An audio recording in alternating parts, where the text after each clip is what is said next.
Good morning, gentlemen. Hello. Good morning, sir. Well, it's afternoon for us, but good morning. Good afternoon. Good afternoon, good morning. It is so great to talk to you guys. So let's go ahead and just start our interview right now, if we could, with some introductions.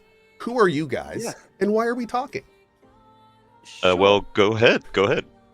Okay, so I'm Guillaume Broche, and I'm the CEO and Creative Director at Sandfall Interactive. And I'm joined today with Nicholas. Yes, so I'm Nicholas Maxon Frankum. I'm the art director of the game. Absolutely awesome. So first of all, I just want to thank you guys so much for joining us today. We really appreciate it. This game has been amazing. I have played it now. I just finished Act 1 before we started today, and wow, I'm pretty blown away by this. So before I begin, also, I do just want to say, if we could, let's make this interview something that anyone can watch that's never played the game, so we'll keep all spoilers out of it. There will be some gameplay on the screen, but that will be just kind of like farming and stuff while we hang out, because this is a game where you can do that. But to start, yeah, sure, no worries. One thing, I kind of joked about this before the interview, but I'm going to say it seriously now. The last few years for game development have been tumultuous, to say the least. We have seen giant, huge teams and very well-funded projects kind of crash and burn in a lot of ways. Yet here is your team with 30 people at its core, and you have delivered one of the better gaming experiences this year. And we can already tell this game is going to be some people's game of the year. How did you do it? And can you please write a guide for the world? Well, take it away, Guillaume.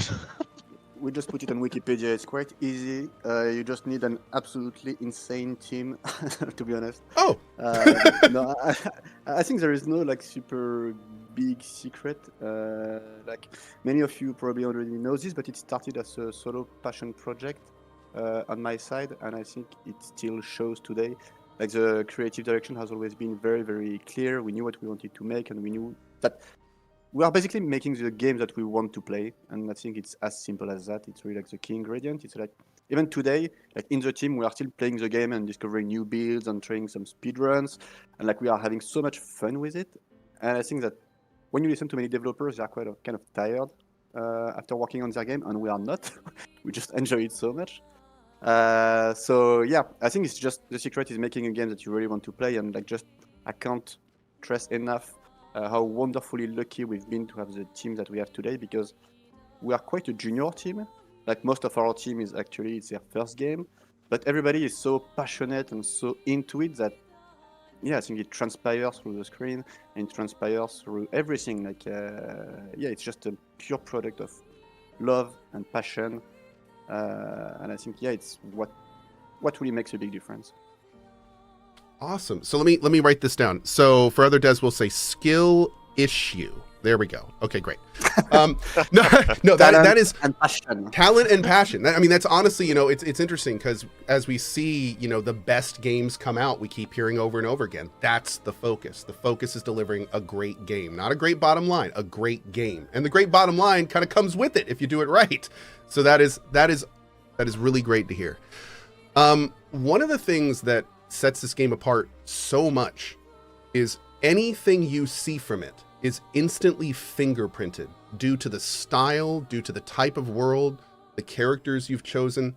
How did you guys come to this conclusion? Like of all the things to have an RPG of this type about, how did you settle here? Nicholas? Yeah, okay. Yeah, in the beginning we went for something a bit more Victorian, but in the end, like it was kind of almost redone pretty much all the time.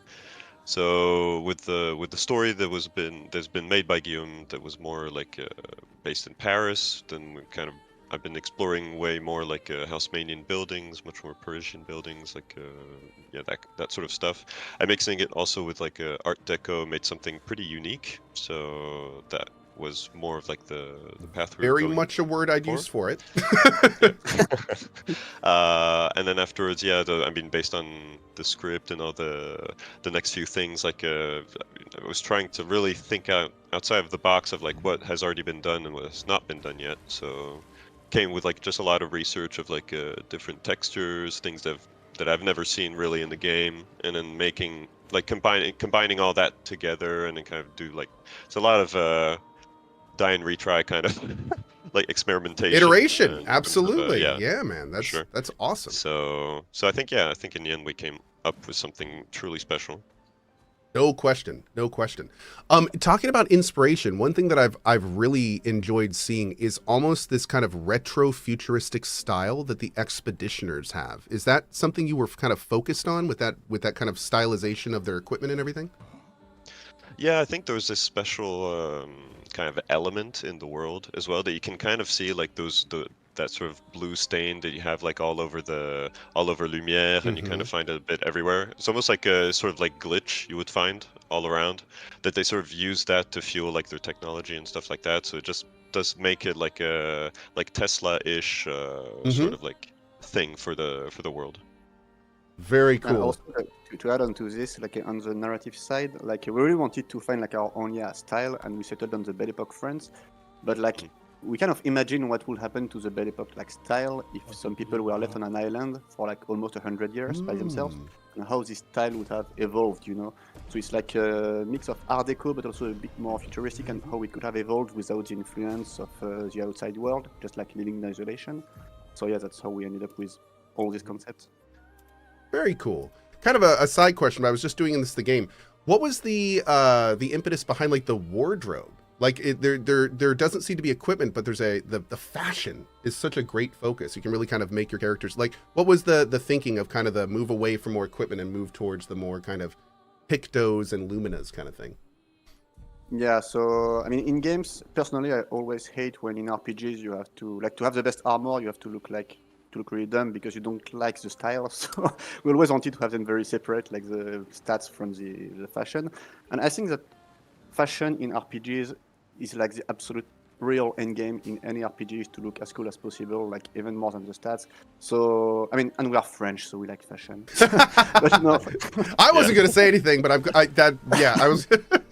That's awesome. No, but yeah, definitely. Like for us, it's such a fun way, and also it gives a lot of replayability. Like we make a lot of cutscene, like we make everything in house, and I make a lot of cutscene in the game, and it's always such a joy when you just watch the same cutscene over and over again, but just with different styles. So like just when you replay the game and you have like some goofy outfits and like some very serious cutscenes look absolutely dumb. I think it's wonderful, and yeah, it makes the game more replayable. It makes everything more interesting when you can customize. Oh, completely agree. I was blown away. I thought that I thought the cutscenes were pre-rendered. So the first time I saw my Gustav go into a cutscene in full baguette uniform, I was very impressed. Yeah, that was pretty good. Yeah, no, that's definitely a big part of what makes the cutscene so fun. It's just see your whole like clown squad going into a very serious cutscene. Clown squad. I love it. Reminds me of my first Cyberpunk playthrough. So here's another thing, kind of talking about how you guys came to these conclusions. This is at its heart a foundationally like very deep turn-based RPG. Generally these games, although they are flashy, generally we see like games of like real big art performances, more kind of action RPGs. What made you guys want to go this more methodical turn-based route? What did that add to the game in your opinion?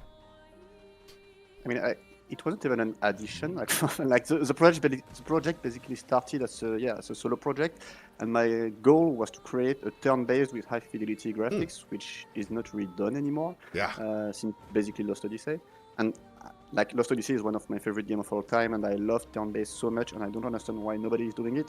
It was kind of like a fine, I'll do it myself situation. I mean, I didn't do it myself, we did it with the team, obviously. But yeah, that was pretty much the first goal, and then we built the game on top of that. But I'm also very much a fan of action games like Devil May Cry, Nier, all the PS2 action games, and Sekiro was actually the main inspiration for the parry system.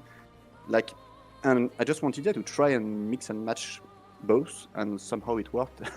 I remember the first time we just tried to prototype the defense system, just changed the turn-based on its head completely, and we were like, it's so obvious. And yes, some games like did this in some ways, like Mario RPG, even Yakuza does like some like real-time stuff like this. But to push it even further, I mean, just changed things completely. And like when we first plugged the counter we were like, okay, this is it. This is a killer feature. This is the whole game. And then the challenge was like to keep this very like real time aspect without losing the strategic flavor that the turn-based have. So we still like made like a very deep like progression system with crazy builds, crazy combos, and you can focus on the defense system, but you can also kind of like if you really build around the fact that you're very bad at parrying, you can build it more defensively, and you can pretty much ignore the defensive system. But yeah, you have to build accordingly. But yeah, it was really like mixing the best of both worlds. I love it. I noticed the picto that made it so you gain an AP whenever you get hit, and I was like, oh, that was made for me. Excellent. Okay, there's my fallback picto. So that's it's cool to hear you say that, because I get asked all the time what this game is, and what I tell people is it's a turn-based RPG at heart, but especially if you play on the hardest difficulty, it's also kind of a timing action game. Like if you don't get that stuff down on the hardest difficulty, a lot of enemies are just going to make a mockery of you. So I have to say it makes it's interesting to have like some deep RPG with such an action-based mechanic to be so important. That's not done often, and it's awesome. It feels very good. So for someone like me that loves both those styles of games, I love turn-based, love action stuff. It's an excellent combination, no question. Yeah, I'm glad you say that, because one of the main like things that we like question that we were asked in development by like publishers and everything before we had like enough funding to make the game was like, some people like turn-based. Oh, you're in a cool area now. Yeah. Some people like turn-based, and some people like action games. And like a lot of people speak as if these two audiences don't overlap at all. When like everybody who plays turn-based that I know also play action games, and vice versa.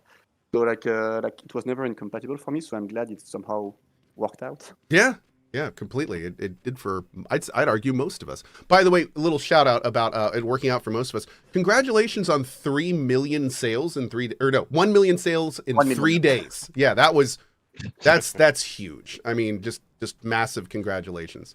I think thank you so much. We're all rooting for you in that regard. So tell us a little bit, now that we've kind of talked about the world, we've talked a little bit about the combat mechanics and everything.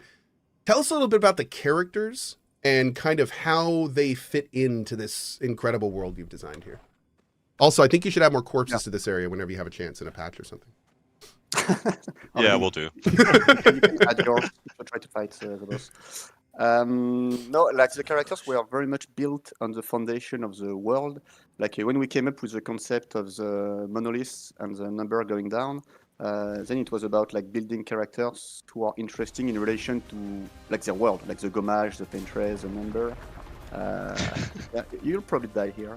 Yeah. What are you talking about, man? I'm fine. Oh. And No, you'll do great. You'll do great. See, that's what I need there. Thank you, Nico. That's what I need right now. Yeah, and then like it's about like building characters that are very believable, and it was one of the main focus since the beginning in the writing is to have everything feel very natural and very grounded, like not what you would expect in this type of game where usually it's a bit like younger heroes, something about growing up. Like here it's more really like people who have already lived their life in a very tragic world, and everybody kind of think differently about what is necessary. Like Sophie in the beginning has a very different mindset from Gustav, and that's why they broke up. This is not spoiler, it's like in the first 2 minutes of the game.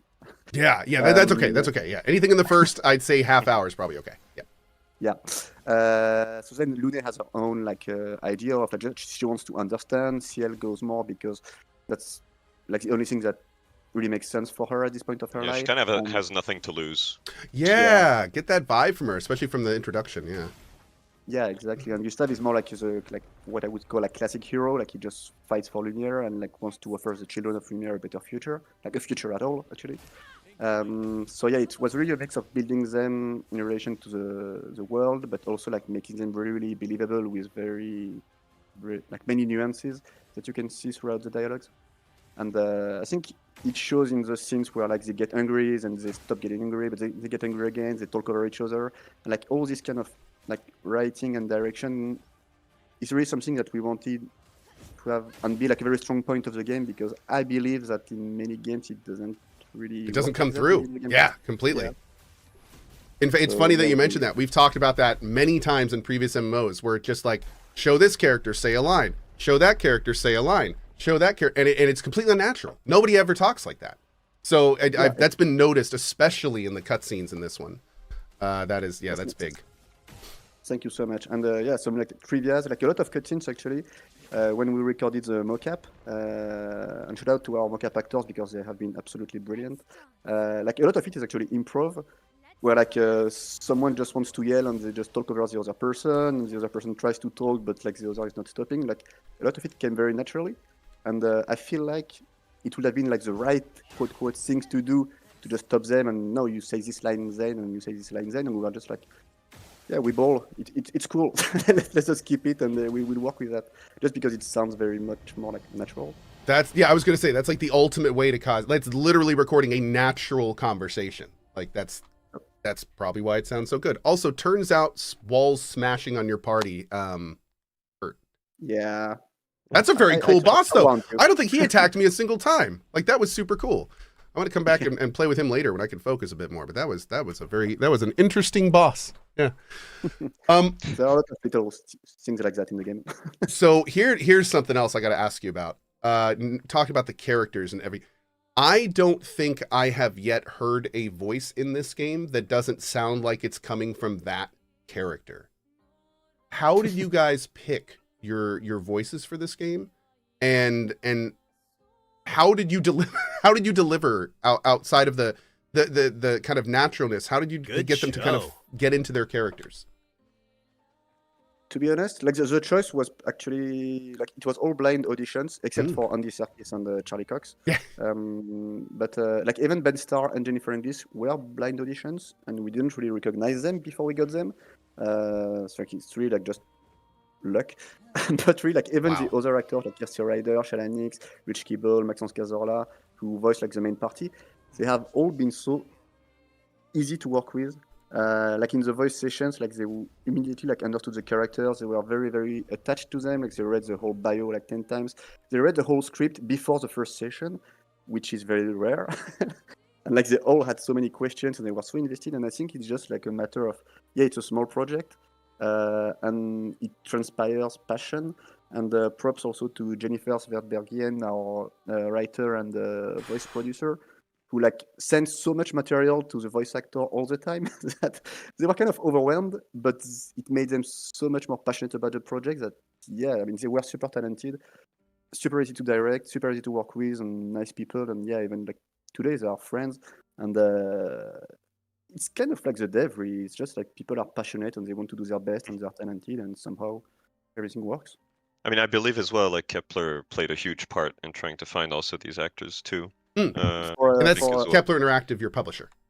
Yeah. Kepler Interactive, the publisher, and yes, it's thanks to them that we got Charlie Cox and Andy Serkis. Yeah. Well, like, we wanted to have like some big names in the voice acting because, like, I mean, it's kind of a cool marketing cost in a way. Like, it really helps the game, it helps the art, but also like it makes like people talk about the game. So like they sent us a list of people that we could get, and like they were basically our first choice, and we sent them the script, and they were like, okay, this is great, let's do it. And yeah, then it worked pretty easily. But yeah, it's thanks to Kepler that we were able to like just get to them. Very cool. So tell me, you specifically mentioned everyone but Charlie Cox and Andy Serkis. What about those two kind of? How did that come to be? I just like kind of explained it, which is like just Kepler sent us a list of. So that was from them. Okay. Yeah, cool. Oh, okay. I didn't know if you told them and then they did that and brought it back. Okay. No. Good deal. Very cool. Yeah, that's great. We've heard great things from Kepler frequently, so that's pretty amazing. Something else that's been kind of amazing is the music. Now, I heard something about how you found this guy. Can you tell us this whole story? And the whole story of the whole team is basically an RPG that makes no sense still to this day, which is just like I send a mail to a random person on the internet, and this person just says, okay, let's work together. And then this person turns out to be the most talented person on the planet. I mean, it's basically the same as with Nicolas right here. So for Florian Testard, the composer, like he just like wrote one post on a very obscure like French independent game developer forum where like, he just put a music like once, and I just went to this forum like once, and I listened to his track and I was like, hey, this is cool. You want to work together? And he was like, yeah, okay. And 154 like, tracks later, right? exactly. Like, he is absolutely insane, like really, like legit, absolutely insane. And like the fun thing working with Lorient is that sometimes like he just sends a music and he was like, yeah, I spent like 2 hours on it. I think it's not really good. And he sends you like this absolute masterpiece of a song that I've been listening to for 5 years now. And like, I can't even fathom how like talented this guy is. Yeah, I think like the soundtrack.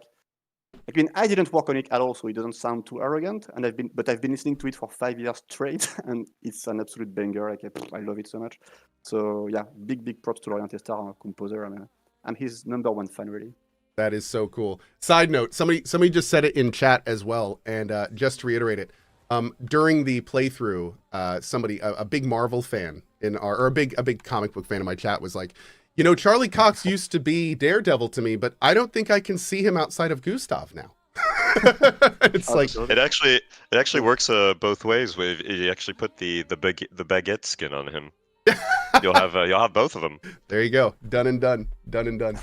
So with everything we've kind of talked about here, well, I would love to talk about some other stuff, but I'm sure it's way too early about that. Tell me this: how has it been seeing everything you've done in the last 5 years culminate in what's happened in the last 4 days? Now, there is one easy word to describe the feeling. It's absolute denial. Yeah, I'm still trying to pinch myself to this day. I don't think it's true.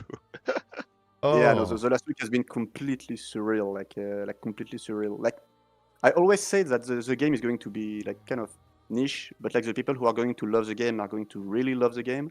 But like to see it just blow up and just pretty much everybody loving it, it feels like absurd. Yeah, it's crazy. That's just the word.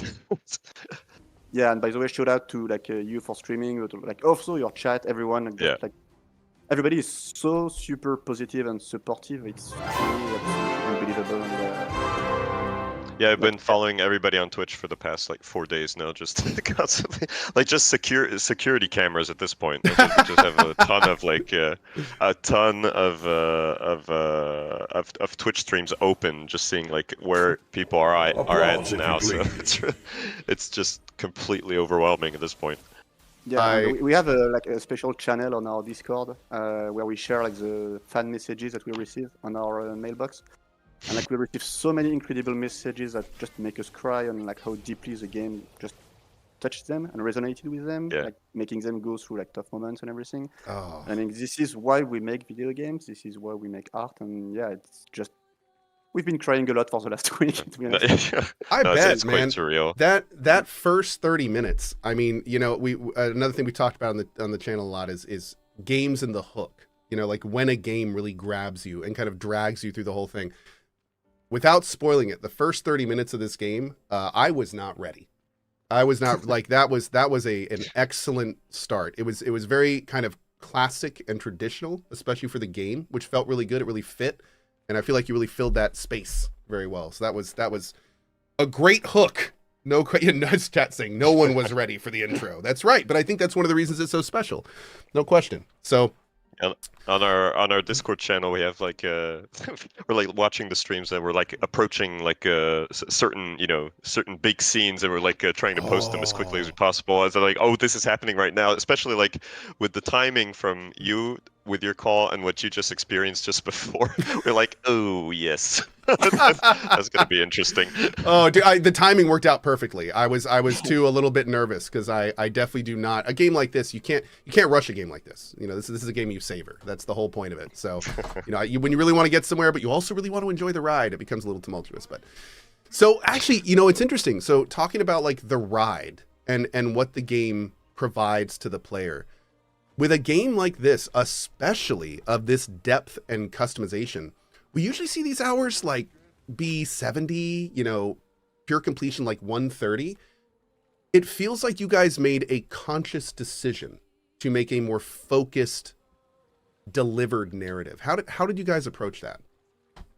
Yeah, I think it was like one of the key thing in making it successful. It's not to see too big. I mean, we saw far too big anyway, but not much bigger than too big. But it was yeah, really making like the narrative, like putting it at the core of the game, and how do you like deliver yeah, as you said, like a game that hooks you and never lets go. And the most efficient way to do that is like to yeah be very focused on the narrative, and like even the levels are not like outrageously big, but still like have a lot to explore for people who yeah want to experiment. Like we have a world map to like encourage exploration and everything. Like the story itself, it was since the beginning we were like, okay, no bloat, no Yeah. like filler stuff. We are just going straight for what's interesting, and we don't like do anything else and anything more. But then like also like we so yeah, it was about delivering the narrative in a very concise way, but also like hiding a lot of stuff in the side content for the people who want to know more. But like some people just want to just like see the main story and be done with it. So these people will also enjoy the like 30-hour ride. But if you want to really do everything, it's more than 60 hours. Like from what we see from players, it's between 60 and 100 hours. Oh wow. Depending on how good you are. Oh, Um, interesting. Okay. I was being told 60 was the top end. So that's amazing. Okay. That was our estimation, but I think we got a little bit too good at the game. That's fair. That's fair. But Oh, it's God. really like if you want to do everything, and we have a lot of super bosses also. So if you want to find them all and yeah, just kill them all, they are for you. Hmm. Very nice, very nice. So, I know that we are on a pretty strict limit with this, and we have about 4 minutes left. There's a few questions from the community that I'd love to get out there. First of all, I feel that there is a request, nay, a demand for SKA plushies. Is that part of the plan? We were literally talking about it on our Discord channel this morning. Okay. Yeah. It is absolutely necessary for the world. So we Yeah, thank you. I'm we glad do you something. feel the same way. That's good. Absolutely necessary for the world. You heard it here first. That's great. So another question is, now this is please feel free to just be like, we're not even thinking, we don't care, we don't like, let's not talk about it. That's totally fine. But a lot of people this game came out, they were like, let me dip my toe in. They became completely infatuated. Many people have already beaten the game. And they're like, okay, have you guys talked about anything about what's coming, your future plans, any DLC? And again, if you just want to be like, nope, we just want to celebrate right now, that's totally cool. Right now, we are still like in denial, as I said. So like, Perfect. like what comes after was very much dependent on how well this game does and what's going to happen after. Yeah. So right now, like even we don't really know for sure. So Perfect. You know, honestly, with the amount of success you've gotten in the last 4 days, I can completely understand it. Completely understand it. Another thing that I'm seeing over and over is a lot of people in chat would really like to follow you guys a little bit more than just like a Twitter thing. Do you guys have like a Discord, or do you follow a Reddit, or any place that people can go to really kind of connect with the dev team? So yeah, just so you know, like we are following everything on the Reddit. Like there is an like Expedition 33 Reddit, which is just like r/Expedition 33. Perfect. But we're going to work on more like social stuff in the coming days. We are not expecting so many people. So Yeah. we'll have to adapt. Yeah. Now you have, a cool 3 to 10 million people that want to connect with you. That's something you just throw together overnight, right? It's... Yeah, exactly. Oh yeah. Of Oh yeah, course. just throw that together. Well, guys, I just want to thank you so much for the time today. It has been an absolute pleasure. I've been streaming on Twitch for 12 years. We've played so many games, and it is revitalizing and a breath of fresh air, especially lately, to see a game come out of this quality, of this caliber, and still be rooted in passion. Thank you Thank you. from us. Thank you so Yeah, much. we appreciate it, man. Like this is for many of us, this is why we play games, is for games like this. And hopefully this is like the start of a renaissance in game dev as we see the AAAs kind of slow down and companies like you guys start to come up, because frankly, if we keep getting anything even half this quality, we're going to be eating good for a long time. So I can already tell you, we're already looking forward to whatever you do next. And this is just remarkable. So yeah. No I mean, pressure. thank you so No much pressure. for all the love and support from everybody. It's just completely insane. We Yeah. can't thank you enough, really. Heck yeah, guys. Before Yeah, we go, very much. any final words from you guys? it was really a pleasure to be here, and thank you to everybody who's been listening to this. It's still unbelievable that some people are interested in what we have to say. So thank you so much. Thank you for playing the game, Cohh. Like really, we're all following you on the thank you so much. Thank you guys. No, that should be going to you, not to me. You guys have provided the art. I'm just enjoying it. So thank you. So yeah, Nico and the CEO of the company. It's been remarkable. I'm sorry.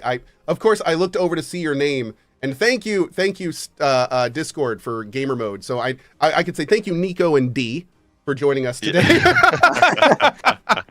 As Kat will tell you, I'm terrible with names. I don't even know my own anymore. I'm just Cohh. But thank you guys so much for being here. It's been an absolute pleasure. And, maybe down the road we could chat again. I'd love to hear, like, once things settle down a bit, like the next steps and where we're going, because I think I speak for many of us when I say we're going to be following you guys very closely. So just thanks again. Yeah, I mean, likewise. We can't wait to talk again. That'll be really cool. Heck yeah. All right, well, have a great day. Thank you again, and please go just party. You guys deserve it. We will. Thank you so much. Yeah, thank you so much. Have a great one, guys. Yeah, bye.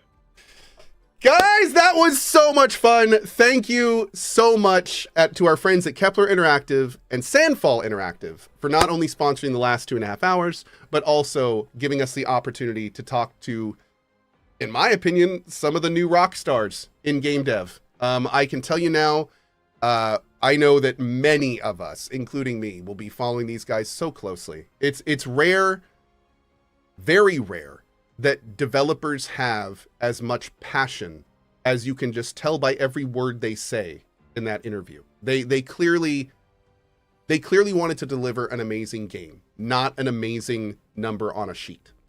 And that is so important these days. So anyway, thanks to them, thanks to Sandfall, thanks to Kepler. What a fun stream this morning. That was just awesome. All right, so what I'm going to do is I'm going to take add out of my title,